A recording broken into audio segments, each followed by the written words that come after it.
Breaking update, the BJP right now is holding its core committee meet ahead of the big all-important Maharashtra Assembly elections. Union Home Minister Amit Shah, JP Nadda and Devendra Fadnavis are amongst those present right now.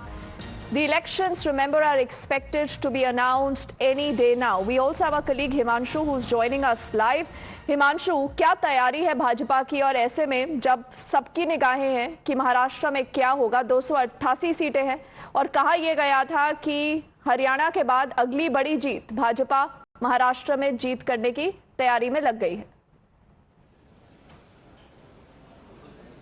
बिल्कुल बिल्कुल, देखिए, महाराष्ट्र को विजय प्राप्त करना है, उसके बाद में झारखंड को विजय प्राप्त करना है, लेकिन महाराष्ट्र में थोड़ा सा विषय कठिन है, क्योंकि महाराष्ट्र में जिस तरीके से लोकसभा में झटका लगा था भारतीय जनता पार्टी को, उसके बाद में जिस तरीके से डैमेज हुआ था, उसको कंट्रोल करने की कोशिश की जा रही है। मराठा को ओबीसी के दायरे में लाने की बात कही थी मराठा आरक्षण के तहत भारतीय जनता पार्टी ने, उसका कहीं ना कहीं खामियाजा जो है भारतीय जनता पार्टी को लोकसभा में भुगतना पड़ा था। तो अब आज जो बहुत महत्वपूर्ण बैठक हो रही है, आज सबसे महत्वपूर्ण बैठक यह है कि लगभग 150 सीटों के आसपास भारतीय जनता पार्टी चुनाव लड़ सकती है, बाकी अपने अलायंस पार्टनर्स को देगी। तो अलायंस पार्टनर को कितनी सीट देनी है और जितनी सीटें भारतीय जनता पार्टी लड़ने वाली है उसको लेकर यहां पर मंथन हो रहा है। इसमें गृह मंत्री अमित शाह मौजूद हैं, जेपी नड्डा जो भारतीय जनता पार्टी के अध्यक्ष है वो मौजूद हैं, उसके अलावा देवेंद्र फडणवीस मौजूद हैं, विनोद तावड़े मौजूद हैं, पीयूष गोयल मौजूद हैं, भूपेंद्र यादव इस बैठक में मौजूद हैं। तो तमाम जो बड़े लीडर्स हैं, जो प्रभारी हैं, जो सह प्रभारी, वो सभी लोग इस बैठक में मौजूद हैं। तो 150 सीटों का जो आंकड़ा भारतीय जनता पार्टी का, जो हम लोगों को अभी तक सूत्रों द्वारा जानकारी मिली कि लगभग 150 सीटों के आसपास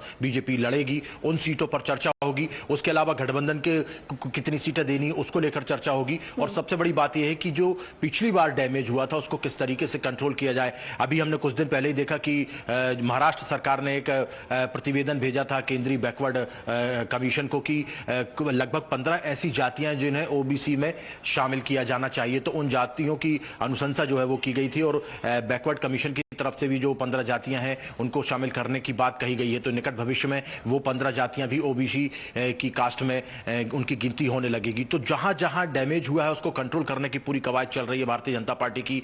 मराठा वोट बैंक ना कहीं चला जाए। हालांकि मराठा वोट बैंक महाराष्ट्र में किसी एक पार्टी का नहीं है, वो बिखरा हुआ है, क्योंकि हर पार्टी में बड़े मराठा लीडर्स हैं। भारतीय जनता पार्टी के पास भी लगभग 20 से 22 बड़े मराठा लीडर्स, इवन मुख्यमंत्री जो है वो खुद मराठा जाति से आते हैं। तो मराठा आरक्षण को लेकर, ओबीसी को लेकर, लगभग 300 से ज्यादा ओबीसी की जातियां हैं, उनको इन तमाम सारी चीजों को लेकर आज मंथन होगा। जी, okay, so Himanshu, we'll continue to track what really comes out of that big meeting. For the moment, thank you for getting us all those details.